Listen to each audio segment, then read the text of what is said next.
This Audit Readiness In-Depth program is sponsored by KPMG.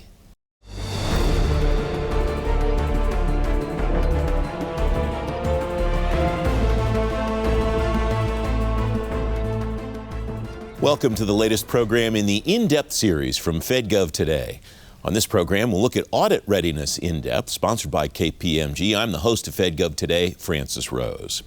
The Marine Corps is the first military service success on the path to a clean audit opinion for the entire Defense Department. But a number of other organizations inside the department have clean opinions too, and the Office of the Undersecretary of Defense Comptroller expects more passing grades this year. On this program, you'll go in-depth with movers from government and industry that are driving audit success in the department. The Deputy Assistant Secretary of the Navy for Financial Management Systems will tell you how the Marine Corps got a clean opinion for the second straight year and what the Navy and the rest of the department can learn from the Marines. We begin with Joseph Nave, Principal at KPMG. Joe, welcome. Thanks for joining me. Those organizations that are getting it right inside the department, what are the common threads in their successes, and what are the common threads, if any, in the challenges that some organizations are still having? Well, first, thank you for having me back. It's always a pleasure to be here. I think when you look at some of the challenges that most organizations are faced with, a lot of it's around their system environment, and then an extension of that, getting their arms around their data. We see time and time again that you'll have organizations that'll put forward a population of data for their auditors to test, and then you'll have all of your intervening transactions. But over time, we've seen that some of the organizations struggle with really explaining what exactly that is to the auditors. So up front in the process, making sure you've got a good canvas of your data and your data environment, all of your transactions, a complete population, if you will, and then looking at all the nuanced aspects of each different type of transaction so you can proactively address any challenges that may come up in the audit with your auditors rather than kind of sitting back, having things done to you through the audit sampling process. Now you can have a better conversation, more informed conversation with your IPA about where your challenges are, which populations are good, where you need them to test, what you need them to focus on.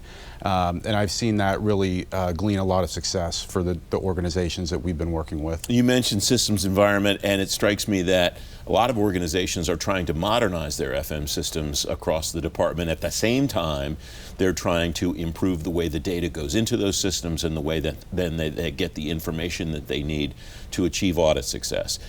Does that mean that the systems upgrades are an obstacle, that they're actually, I know long-term they're a net gain, but it strikes me that short-term, that's something that really has to be planned around and strategized for?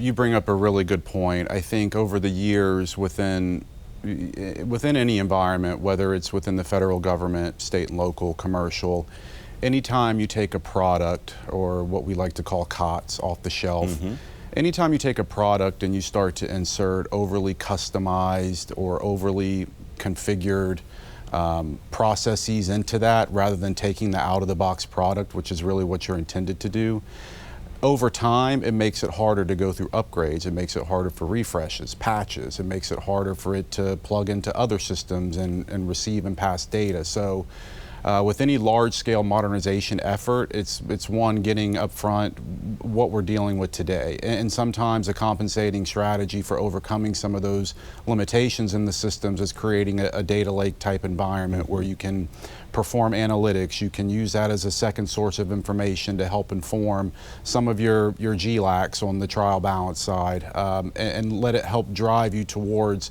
the answer you're getting to from a financial reporting perspective. But I think long term, the modernization piece is going to be key, because in order for us to not continue to live in the past of failed audits, if you will, we've got to have a solid systems infrastructure to carry us into the future. One of the things we'll talk about later in the program is that exact idea. It's one thing to get a clean opinion. It's a second thing to maintain that clean opinion. Give me maybe the 30,000 foot view of what organizations should be doing in the next minute or so that we have here to maintain once they've gotten to the place they want to be. Well, I think that organizations need to first organize around it, right? Not to use that word multiple times, but is the organization stood up to be able to sustain the audit, respond to samples, respond to the voluminous requests from the auditors coming in time over time? You've seen a significant investment in getting to an opinion, but long term we don't want to see that 5, 10, 15 years down the road. So the organization needs to really adopt what it means to kind of live and breathe in the audit cycle. Second, we need to make sure that we're not putting any undue burden on ourselves with onerous policies, onerous procedures, things that are dated. Let's really take a clean look at what we're doing, not what the bare minimum is, but what we need to do to meet some of our financial reporting objectives and focus on that. So I think there's a certain amount of simplification of the process we can do once we've gotten the opinion. And then third, it's always going to come back to that tone at the top and having the commitment from the organization and understanding that, yes, while there is the mission and there's the strategic and operational side of what we're doing on a day-to-day basis, we've also have to weave in those elements to support the external requests from the auditors and ultimately to become more transparent for the taxpayers. So I think that those are probably the three main things. Joe, you stay here. We're going to take a quick break, and then you will meet the Deputy Assistant Secretary of the Navy for Financial Management Systems when Audit Readiness in Depth continues in a moment.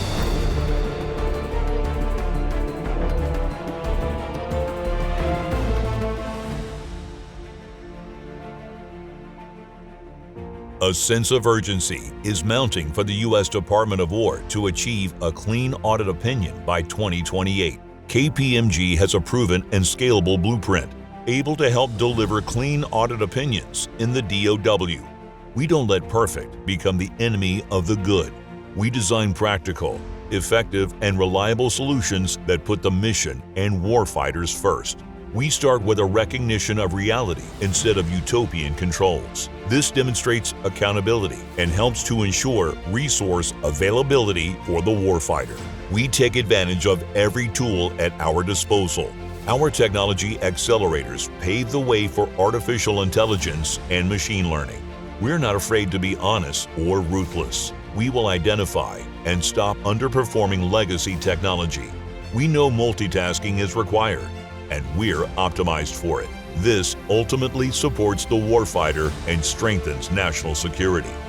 Together, we can help you achieve and sustain a clean audit by 2028.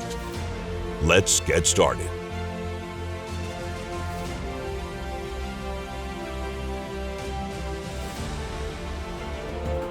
Welcome back to Audit Readiness in Depth. As you heard on the first part of this program, the Defense Department is getting closer every year to a clean audit opinion.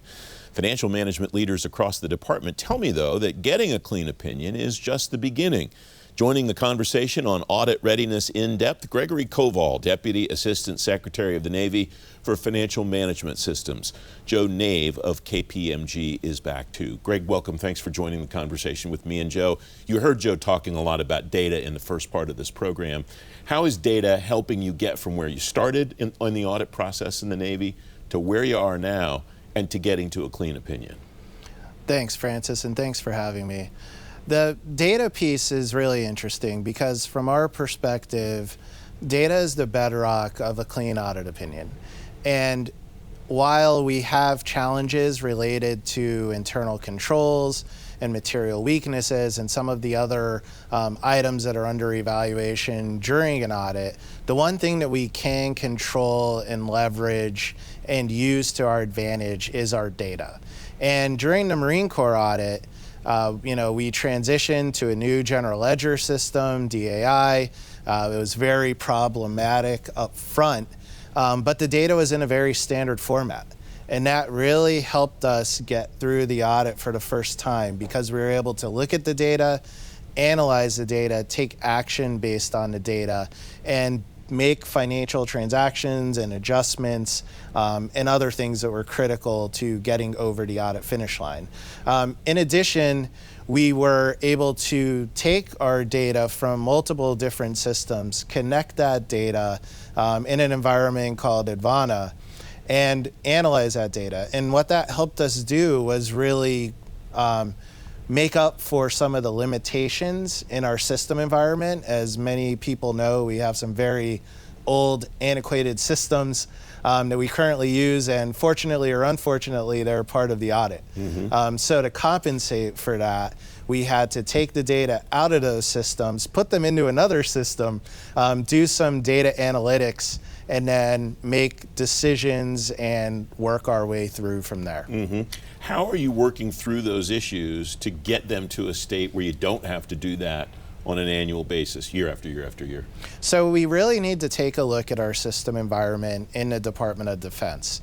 So all of us have enterprise resource planning systems. There's DAI, there's Navy ERP for Navy, there's GFIBS for Army, and you could keep going down the list.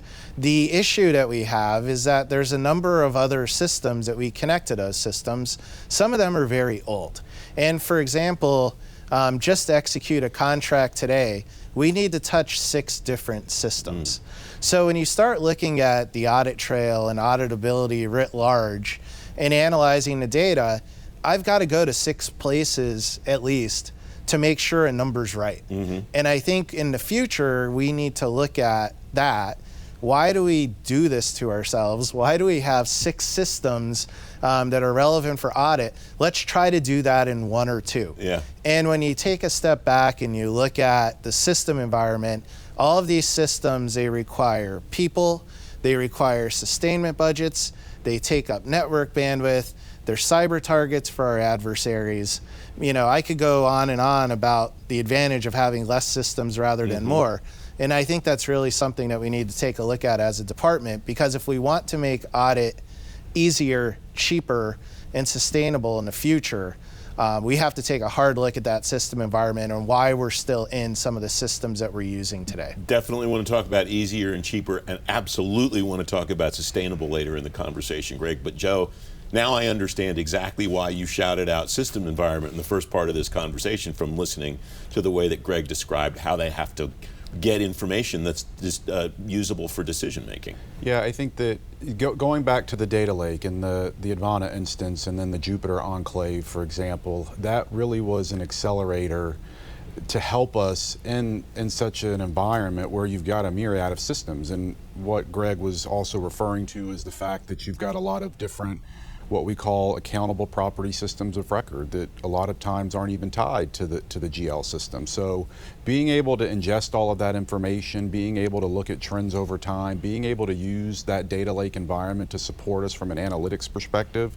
looking at KPIs, looking at abnormalities, looking at things that we know aren't quite right just from the review over time, that really helps accelerate the audit. And it helps, again, the organization understand its data environment and know where it needs to focus its effort, know where it needs to triage certain things. Things are going to take a little bit longer to fix than others, but where can we start to direct the auditors to go and to look as we work through all of these different populations and data environments. What role does automation play in what you're doing, and how much are you able to leverage some of the modern automation and artificial intelligence tools, given that you have so many systems of such varying ages, I'm sure, throughout the organization?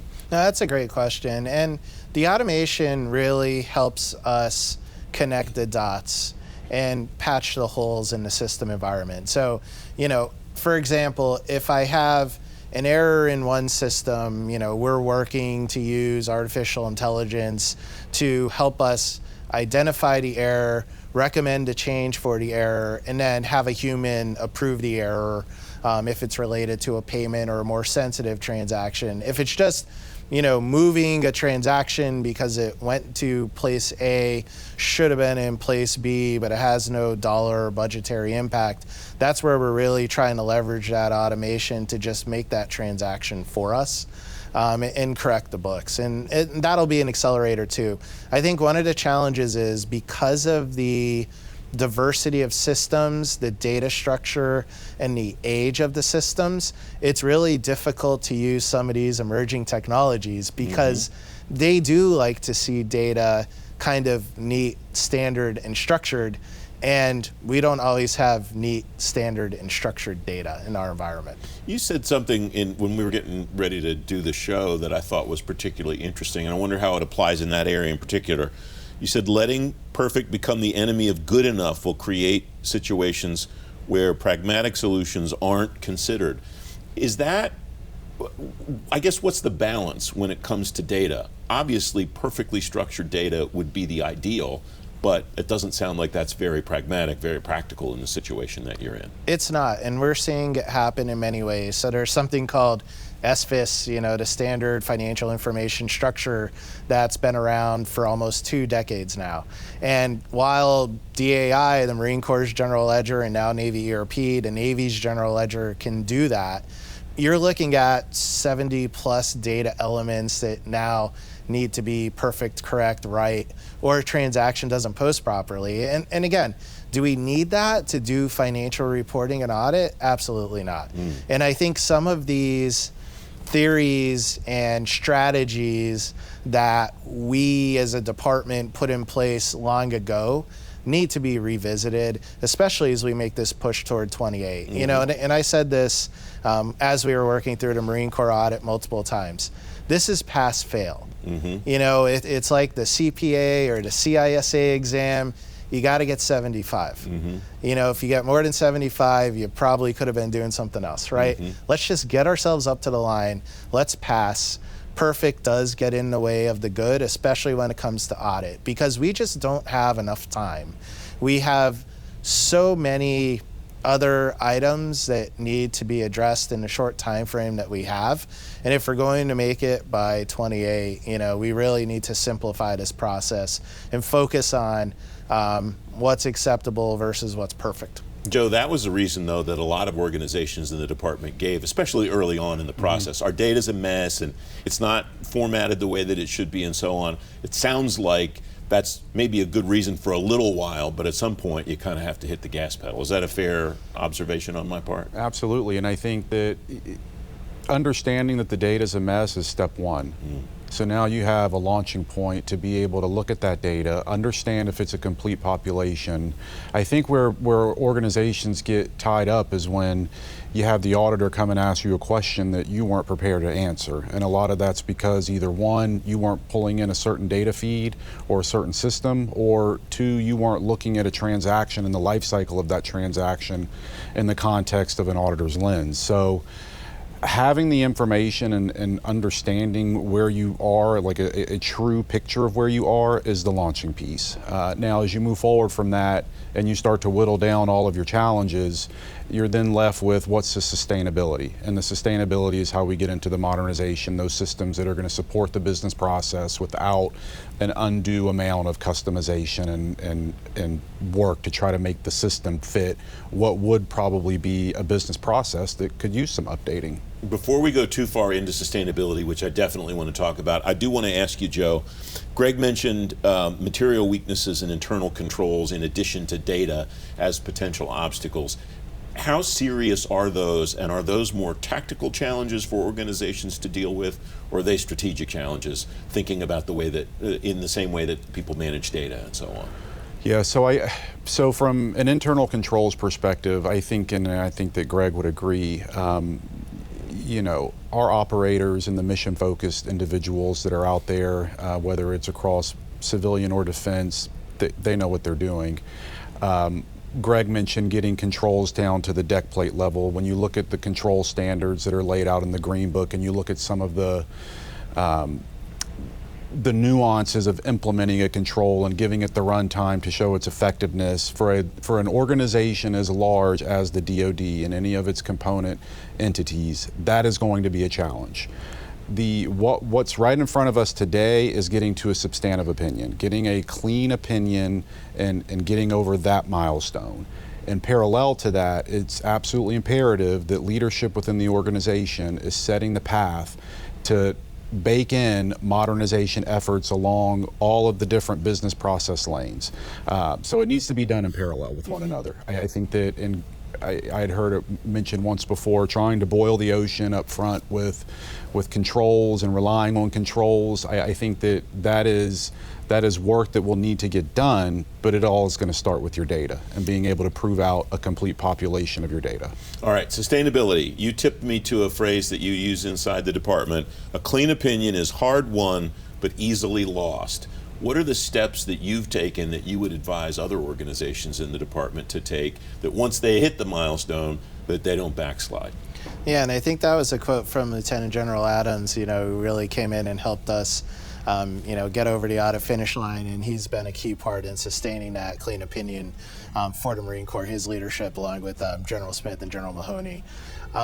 So from the sustainment perspective, I think what a lot of folks need to understand is getting the first audit opinion is the most difficult and the most work.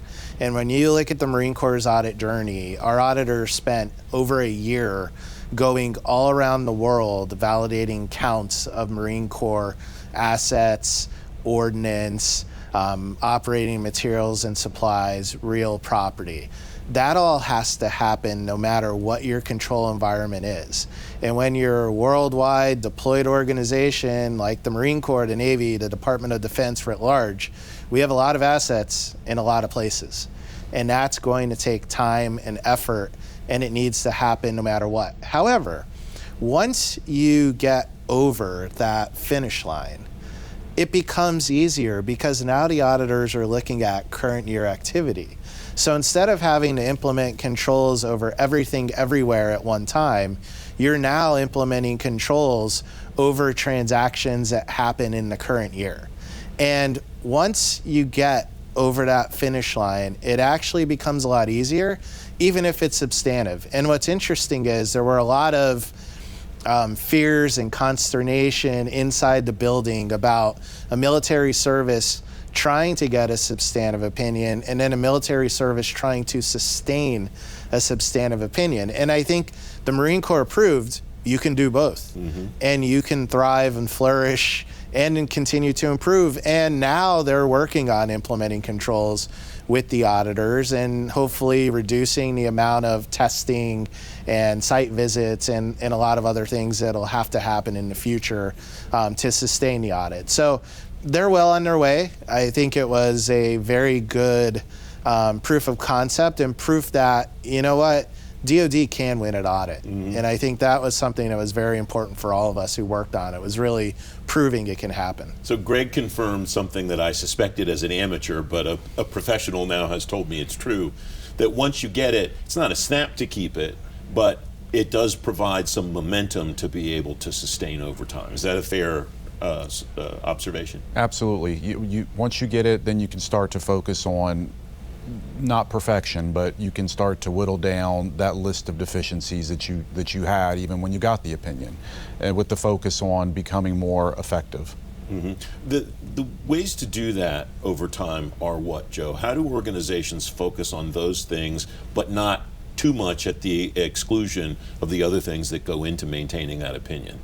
Yeah, so I think that when you look at all of the availability and how we've come so far with technology, there are things that you can use to optimize. If you've deployed an ERP system that is relatively COTS and it hasn't been overly customized, you can now start to look at tools such as the EGRC and other amplifiers such as different types of platforms and technologies that'll help enable and support the business process by plugging into your ERP environment.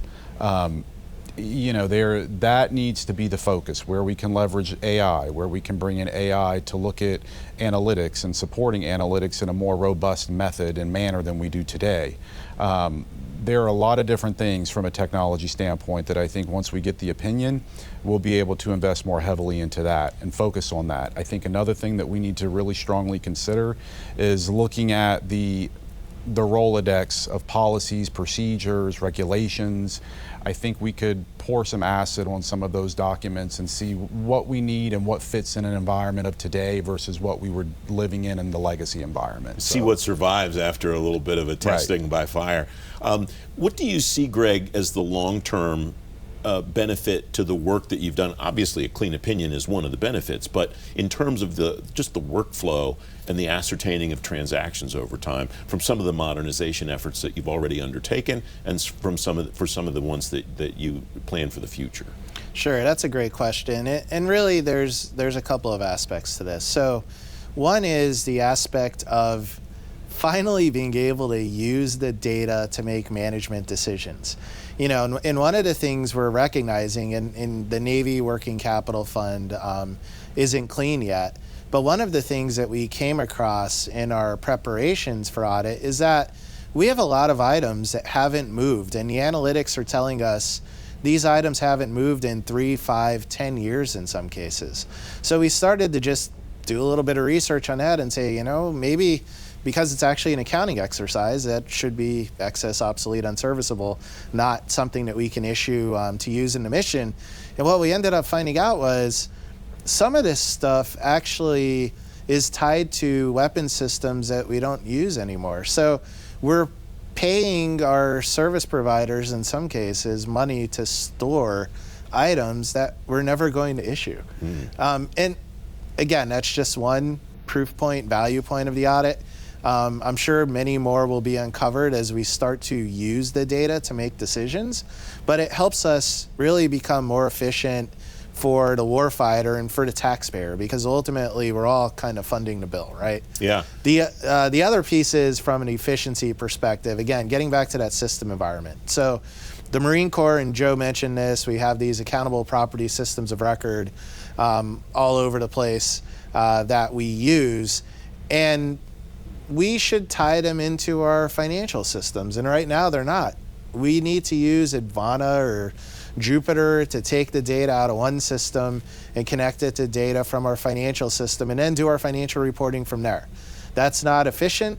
It's something that we really need to look at as we move forward, and I think there's a lot that could also be gleaned from that. Joe, we just have a little bit more than a minute left. Over time, what are the ways for people like Greg and his colleagues to measure success in sitting beside a clean opinion? That's obviously the most important metric, but I imagine there are others too. Yeah, I think that a lot of folks will first gravitate towards looking at the downgrading of material weaknesses to significant deficiencies and things like that. But as Greg mentioned, there are other pieces of the audit and information that you obtain through the audit, the EOU example he provided.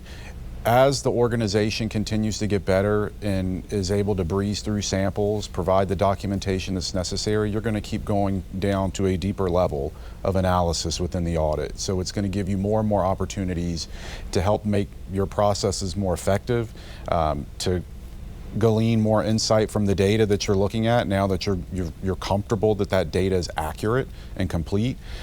So over time, the organization is going to measure material weakness downgrades, but also it's the more day-to-day value added activities like Greg's example of EOU that you need to start keeping track of and make sure that you're getting the insights that you need from your audit. Joe, Greg, it's great to have you on the program. Thanks both of you very much for joining me to talk about this. And thank you very much for watching Audit Readiness In Depth, sponsored by KPMG. If you missed any part of this program, you can watch the show in its entirety on our website, fedgovtoday.com, or on the FedGov Today YouTube channel. I'm Francis Rose. Thanks for watching. Good night.